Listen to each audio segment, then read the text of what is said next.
ప్రభువును అపహాస్యం చేస్తున్నాడు. యూదా జాతి వారు యేసు ప్రభువును అపహాస్యం చేస్తున్నాడు. కుడి ఎడమల దొంగలు కూడా యేసు ప్రభువును అపహాస్యం చేస్తున్నారు. ఇది కేవలం మనుషులు ఈ 3 గుంపులు మాత్రమే చూస్తున్నారు. స్త్రీలు కూడా కొంత దూరంగా నిలబడి ఉన్నారు. కానీ 22వ కీర్తనలో ఉన్న క్రూసిఫిక్షన్ ఏం రాయబడిందంటే, వృషభములు అనేకములు నన్ను చుట్టుకొని ఉన్నవి. వృషభములు అనేకములు నన్ను చుట్టుకొని ఉన్నవి. అవి ఏ వృషభములంట? బాషాను దేశపు బలమైన వృషభములు, మామూలు వృషభములు కాదు. బాషాను దేశపు బలమైన వృషభములు నన్ను చుట్టుకొని ఉన్నవి. వాక్యం అబద్ధం కాదు. పాత నిబంధనలో రాయబడింది. మనుషులు మాత్రమే యేసు ప్రభువును చుట్టుకొని ఉండలేదు. కాల్లో 2 దొంగలు కూడా తనను చుట్టుకొని ఉండలేదు. వాళ్ళతో పాటు సినిమాలో వేలాడుతూ మిగతా వృషభములు కూడా గాలిలో యేసు ప్రభువు చుట్టుకొని ఉన్నాయి. వృషభములు అనేకములు, భాషాలు దేశపు వృషభములు. దేవుడు పిల్లల వృషభములు అనగా పుల్స్ అని అర్థం. అనగా ఎద్దులు లాంటి, లేకపోతే ఈ పెద్ద జంతువులు అన్నమాట. ఇవి ఎవరి చేత ఆరాధింపబడతాయి అనగా, పాత నిబంధనల కాలంలో కనానీయులు అనేటువంటి వాళ్ళు ఉన్నారు. ఈ కనానీయులు అనేటువంటి వాళ్ళు ఈ జంతువులను ఆరాధించేటువంటి వారు. జాగ్రత్తగా వినాలి. ఏమనుకోదండి, క్రైస్తవులు అయినందుకు యేసు ప్రభు వారిని వెంట మీరు గణపరిచారు, నిజంగా మహిమ పొందారు. ఆయన మన చేసినటువంటి ఆరాధన బట్టి ఎట్లనగా ఎందుకు గర్వపడాలి అని అంటే, ఈ రోజు యథార్థంగా చెప్తున్నాను. ఎవరు వింటే వినని కాక కానీ యథార్థంగా చెప్తున్నాను. జంతువులు అనేటువంటివి ఆరాధించబడుతున్నాయి. 22వ కీర్తనలో ఉన్నటువంటి వృషభములు అనేటువంటివి జంతువులే. ఈ జంతువులు దేనికి సాదృశ్యం అని అంటే, డిమన్స్కు సాదృశ్యం, దయ్యాలకు సాదృశ్యం. ఒకవేళ జంతువులను మనం దేవుని బదులుగా ఆరాధిస్తున్నామంటే, బాషాను దేశపు వృషభములు పాత నిబంధనలో దేనికి సాదృశ్యం? కనానీయులు అనేటువంటి జాతి వాళ్ళు, వీటిని ఆరాధించేటువంటి వాళ్ళు. ఇవి దేనికి సాదృశ్యం అంటే, డిమానిక్ యాక్టివిటీస్, సైతాన్ యొక్క పనులకు సాదృశ్యం. కాబట్టి ఈ జంతువులు లేకపోతే ఈ యొక్క వృషభములు, ఇవన్నీ పుల్స్ అన్ని కూడా ఇలా తిరుగుతున్నాయంటే అర్థం ఏంటంటే, యేసు ప్రభు వారిని గాలిలో ఎగిరేటువంటి దయ్యాలు కూడా వెటకారంగా మాట్లాడుతూ అపహాస్యం చేస్తున్నాయి. They were cheering at him and they were taunting at him. ఆయన ఒక విధంగా మాట్లాడి, నిజంగా చెప్పాలంటే ఈరోజు ధ్యానిస్తున్నప్పుడు ఒంటరితనాన్ని ప్రపంచంలో ఎవరైనా అనుభవించారంటే ఒక యేసు ప్రభు మాత్రమే. ఎందుకంటే దయ్యాలు వెటకారంగా మాట్లాడుతున్నాయి. తర్వాత కింద రోమీలు, తర్వాత యూదా ప్రజలు, ఆ తర్వాత దొంగలు అందరూ కూడా ఆయన వదిలేశారు. ఆ తర్వాత శిష్యులు వదిలేశారు. ఎవరు కూడా లేదు. అలాంటి పరిస్థితుల్లో ఒంటరితనంలో ఉంటుండగా దేవుళ్ళ వృషభములు, భాషాల దేశపు వృషభములు అనగా దయ్యాలకు సాదృశ్యమైనటువంటి ఈ బొమ్మలు, జంతువులు ఆరాధించబడుతున్నాయి. మన దేశంలో కూడా జంతువులు ఆరాధించబడుతున్నాయి. అనగా దాని అర్థం 22వ కీర్తన ప్రకారం భాషల దేశపు వృషభములు అనగా యథార్థంగా చెప్తున్నాను. మీరు తెలుసుకోవాలి ఈ మాట. ఈ జంతువుల ఆరాధన అంతా కూడా nothing but they are representing ఈ డెమన్స్ అనగా దయ్యాలను, వాటికి అవి ప్రతినిధులుగా ఈ జంతువులు ఉన్నాయి. ఈ జంతువుల ఆరాధన జరుగుతుందంటే దయ్యాలను ఆరాధిస్తున్నారు అర్థం బైబిల్ గ్రంథం ప్రకారం. ఆ విధంగా యేసు ప్రభు వారు ఒక్కళ్ళు కూడా సిలువలో ఒంటరితనాన్ని ఆయన అనుభవిస్తూ ఉంటున్నాడు. ఒకవేళ మీరు సరిగా ఆరాధించలేకపోతున్నారు యేసు ప్రభుని అంటే, లోపం ఎక్కడుందో తెలుసా అండి? You need to take a trip to Calvary. Calvary అటువంటి కొండకు మనం ప్రయాణం అయ్యారు. ఒక్కసారి యేసు ప్రభు వారిని కల్వరీ కొండ మీద చూస్తే ఒంటరితనాన్ని అనుభవిస్తున్నటువంటి ప్రభువును ఆరాధించకుండా ఉండలేదు. అంతగా యేసు ప్రభు వారు ఒంటరితనాన్ని అనుభవించగలిగారు. ఆ తర్వాత 14వ వచనంలో ఇలాగ రాయబడింది, తెరవకండి వాక్యాన్ని విందాం, ఆ ఫ్లో ఆగిపోకూడదు. నీళ్ళ వలె పారబోయబడి ఉన్నాను, ఎముకల స్థానము తప్పి ఉన్నవి. జాగ్రత్తగా వినాలి. నీళ్ళ వలె పారబోయబడి ఉన్నాను, ఎముకల స్థానము తప్పి ఉన్నవి. వినాలి. ఎముకలు విరిగిపోలేదు కానీ ఎముకలు స్థానము తప్పి ఉన్నవి. ఒక చిన్న డెమాన్స్ట్రేషన్ మీరందరూ కూడా వినాలని, చూడాలని కోరుతున్నారు.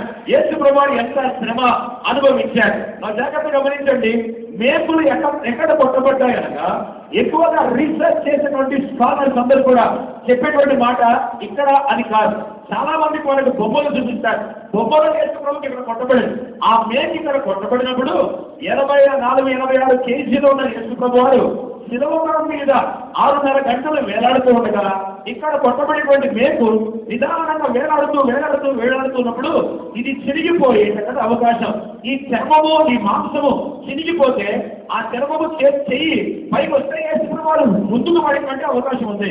కాబట్టి అక్కడ కొట్టలేదు, మనము చేతి గడియారం అనగా ఈ రిస్ట్ వాచ్ ఎక్కడ కట్టుకుంటామో అక్కడ కొట్టారు. అప్పుడు కొట్టినప్పుడు స్థిరంగా మేకుంటుందని. సో యేసు ప్రభువుకి ఇక్కడ కొట్టారు, ఆ తర్వాత ఇక్కడ కొట్టారు, తర్వాత కాళ్ళకు కొట్టారు.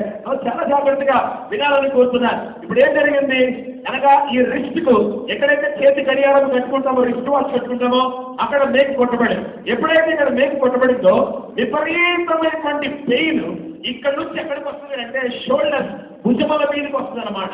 ఈ భుజముల మీద చిన్న ఉదాహరణ, ఒకవేళ చెస్ట్ లో మనకు పెయిన్ వచ్చినప్పుడు, ఎడమవైపున ఛాతీలో పెయిన్ వచ్చినప్పుడు అది అక్కడే ఉంటే చెస్ట్ పెయిన్. ఒకవేళ అక్కడ పెయిన్ కనుక రేడియేట్ అయింది అనుకోండి మెడికల్ గా, ఇక్కడ నొప్పి వచ్చి నిదానంగా ఈ షోల్డర్ లోకి వచ్చి నిదానంగా పెయిన్ ఇలాగ రేడియేట్ అవుతుంది అనుకోండి, అది గుండె నొప్పికి గుర్తున్నమాట. అంటే heart attack symptom. If the pain is radiating from the left part of the chest, ఇక్కడ నుంచి నిదానంగా నొప్పి ఇలా వస్తుందంటే ఇక హార్ట్ అటాక్ వస్తుందని దాని యొక్క సింప్టమ్.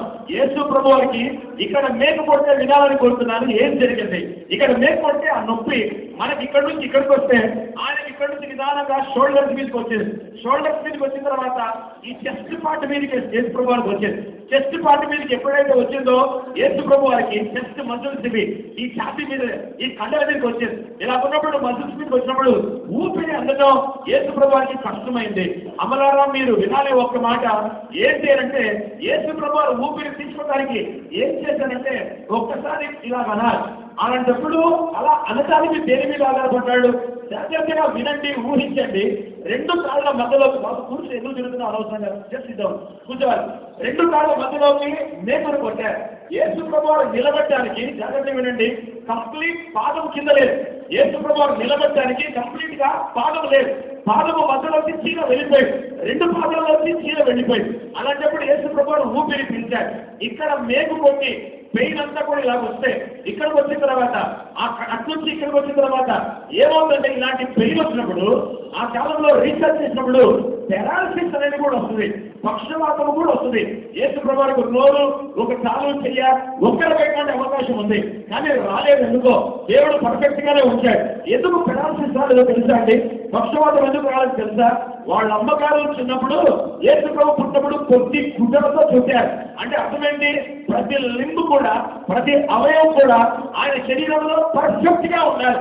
స్నానము తప్పకూడదు, చాలా జాగ్రత్తగా ఉండాలి. ఒక పర్ఫెక్ట్ ల్యాంప్ గా, పరిపూర్ణమైనటువంటి లోపం లేని గొర్రెపిల్లగా నా కుమారుడు చనిపోవడని యూదులు చచ్చిపోయే టైంలో గ్రేవ్ లోషన్ అవన్నమాట. అనగా పొద్దు గుండెలు చచ్చిపోయిన శవానికి చుడతారు యూదులు. యేసు ప్రభు పుట్టినప్పుడు చుట్టింది వాళ్ళమ్మ, అంటే నా కుమారుడు గొర్రెపిల్లగా చనిపోతారని.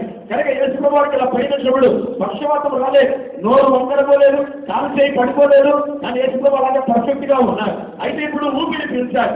లంగ్స్ ఊపిరి తీయాలంటే ఏం చేయాలంటే చాలా బాగా అనిపించింది. దేవుడు పిల్లరా, ఈయన కోసం నేను ధ్యానం చేస్తూ ఏ మేకు అయితే, ఏ నెయ్యి అయితే ఆయన కాళ్లలోకి కొట్టబడిందో, కాళ్ల మధ్యలో తూరిపోయింది మేకు. అనగా సగము కాలు కింద ఉంది, సగము కాలు పైన ఉంది. వాక్యం అర్థం చేసుకోండి. మేకు కాళ్ల మధ్యలోకి వెళ్ళింది, సగము పాదము కింద ఉంది, సగం పాదం పైన ఉంది. అప్పుడు ఏ మేకైతే తన పాదాల మధ్యలోకి వెళ్ళిందో ఆ మేకు మీద ఆధారపడి ఒక్కసారి అలా అన్నాడు. అలా అన్నప్పుడు ఆయనకు ఊపిరి వెళ్ళింది అనమాట. అనగా పాదాలకు కొట్టబడినటువంటి మేకు మీద ఆధారపడి ఒకసారి ఇలా అన్నాడు. అన్న తర్వాత యేసు ప్రభు వారికి ఊపిరి అనేటువంటిది వచ్చింది. ఇంతగా యేసుక్రీస్తు ప్రభు వారు ఈ force the legs into the air, గాలిలోకి బలంగా నెయిల్స్ మీద తన పాదాలకి ఒకే ఒక మేకు దాని ఇలాగా ఇప్పుడైతే ఇలా అన్నాడు. అప్పుడు లంగ్స్ అనేటువంటిది పనిచేశాయి, ఊపిరితిత్తులు పనిచేసి యేసు ప్రభు వారు దేవుని బిడ్డారా ఊపిరి పీల్చుకున్నారని గ్రహించారు. 15వ అధ్యాయంలో 15వ వచనంలో ఏం రాయబడిందో తెలుసా? ఇప్పుడు ఇంతవరకు 14వ వచనాన్ని విన్నాం. 15వ వచనంలో రాయబడి బలము ఎండిపోయింది. జాగ్రత్తగా మీరు వినాలి, వినని కొత్త విషయంలో వినబోతున్నారు. బలము ఎండిపోయింది, నాలుక నా తౌడను అంటుకొని ఉన్నది. తౌడ లోపలటువంటి భాగం, నోట్లో భాగానికి నాలుక అంటుకొని ఉంది. నా లోపలటువంటి బలమంతా కూడా ఎండిపోయింది. విద్య ఆశ్చర్యపోతాడు. చాలా జాగ్రత్తగా వినండి. అప్పారావు గారు బైబిల్ తర్వాత చదువుతారు, వాక్యం వినాలి. బైబిల్ తర్వాత చదువు, వాక్యం వినాలి. చదివేటప్పుడు ఇంటికి చదువుకోండి. నేను మళ్ళీ చెప్తున్నాను, బాడీ లాంగ్వేజ్ పర్ఫెక్ట్ గా దేవుని సన్నిధిలో చదవడం ఇంట్లో, ప్రార్థన చేయడం, మాట్లాడడం ఇంట్లో ఇక్కడ కాదు. వాక్యం వినేవాళ్ళే రండి, వినకున్నటువంటి వాడు ఇంట్లో ఉండిపోండి. 10 మంది వచ్చినా నేను వాక్యం చెప్తాను. సో ఏమన్నాడు? బలము ఎండిపోయింది, నాక నా తౌడను అంటుకొని ఉంది. ఏంటి దీని అర్థం? బలము ఎండిపోయింది. జాగ్రత్తగా వాక్యాన్ని వినాలని కోరుతున్నాను.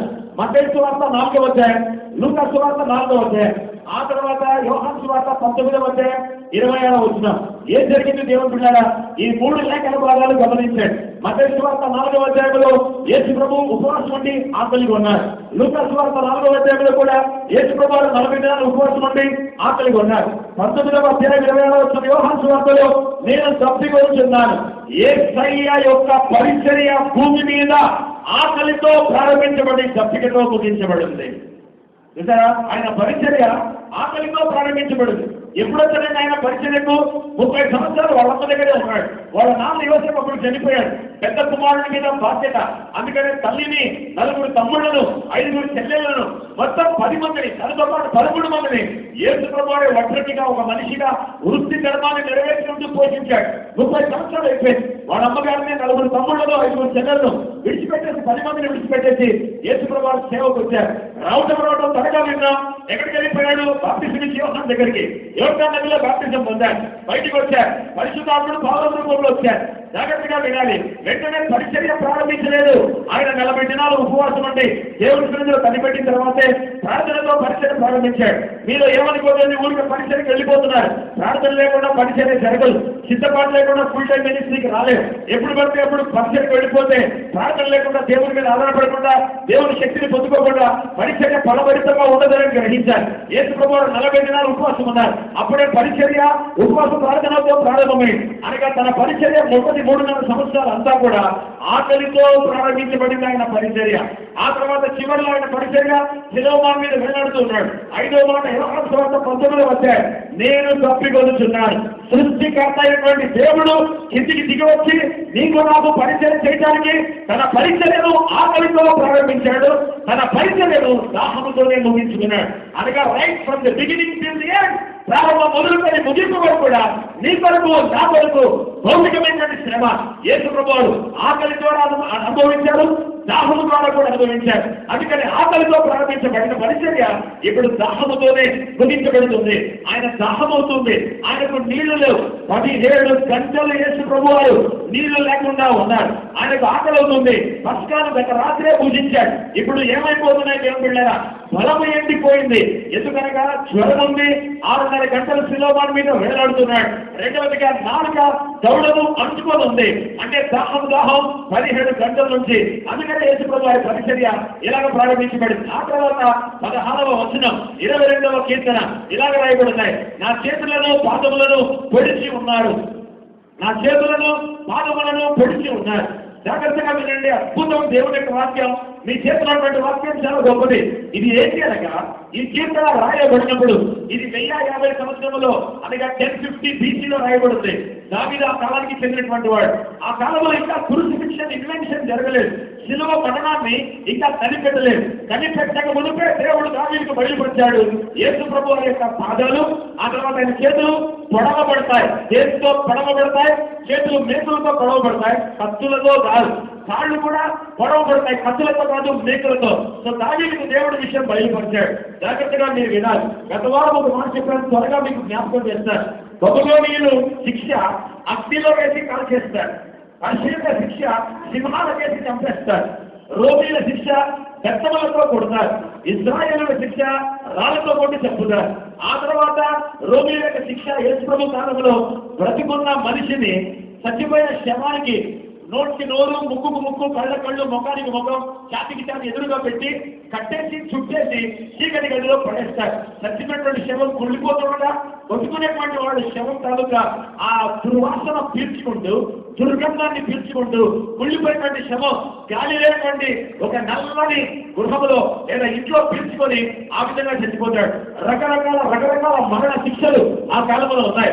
అయితే ధర్మశాస్త్రం ప్రకారం ఏది ఇశ్రాయేలు శిక్ష అనగా రాళ్లతో కొట్టబట్టమే ఇశ్రాయేలు శిక్ష.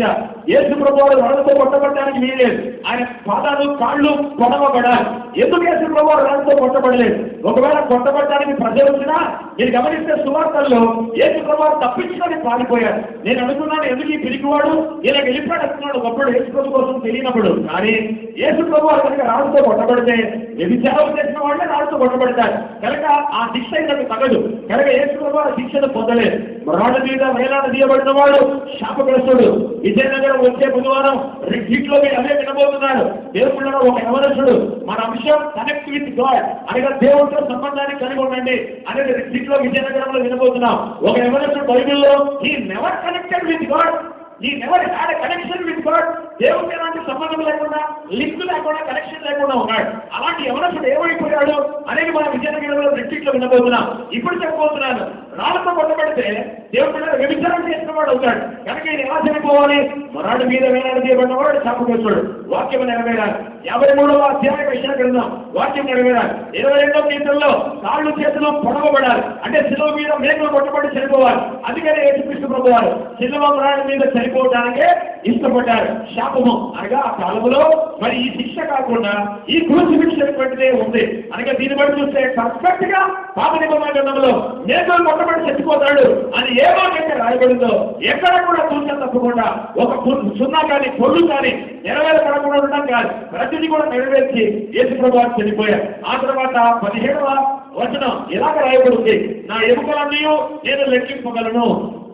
జాగ్రత్తగా వినాలి. మెడికల్ మాట చెప్తారు, నా ఎముకలన్నీ నేను లెక్కింపగలను. దాదాపు 200 ఎముకలు ఉన్నాయేమో బహుశా.